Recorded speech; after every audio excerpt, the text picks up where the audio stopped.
Well, happy Friday, June 23rd, Colossians 3, 18 and 19. Wives, submit yourselves to your husbands as is fitting in the Lord. Husbands, love your wives. Don't be bitter toward them. In the world we live in, there's bitterness. I mean, we hear it all around us. We can see it all around us. In marriages, guess what? There's bitterness also. I mean, I guess maybe I get to hear of it and be aware of it more than others because I'm a pastor and I talk with people and share with people. You see, Paul writes the letters, the epistles to the congregations throughout the Roman Empire, usually with specific issues and specific problems in mind. Was there a problem, you see, in Colossae with regard to husbands and wives in the home? Was there bitterness? Was there this sort of ruling kind of idea? Was there sort of a rampant sort of cultural, societal thing going on? We don't know. Can there be bitterness in marriage?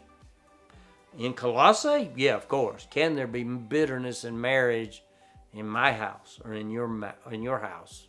Yeah, there can be. What causes bitterness?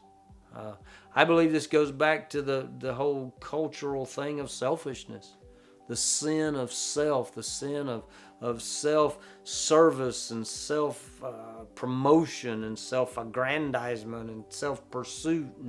And when I don't get what I want, I get angry. And if I stay angry, I get bitter. See, we act out in anger. We act out of our anger. We can hurt each other. See, in marriage, there's just more opportunity for it. I mean, this is the person that you've joined to. This is the other part of who you are. And in anger, we can be bitter and we can bow up and rise up against one another. And that's what Paul's addressing here in the Colossian letter.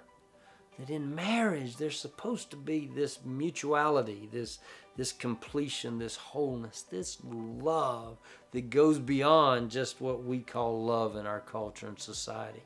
I believe Paul is addressing problems. They're just not problems that are only in Colossae. People are just selfish all over. Paul in other letters calls us to crucify ourselves.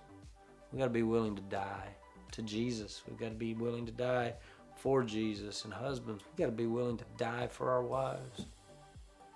See, we're to abandon selfishness and we're to serve others.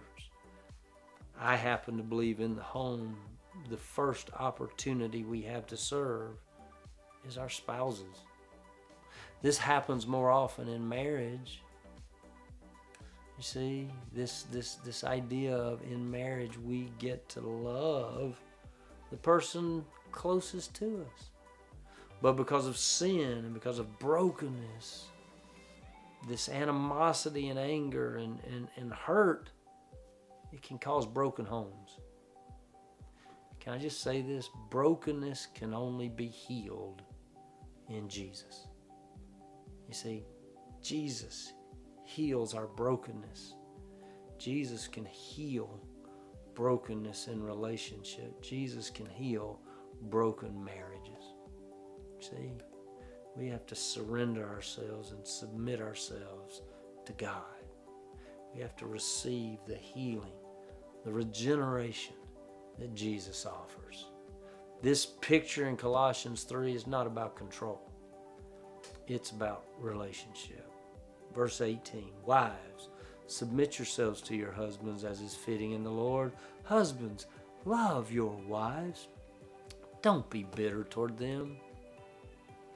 A powerful two verses that we misunderstand so often. We'll see you next week.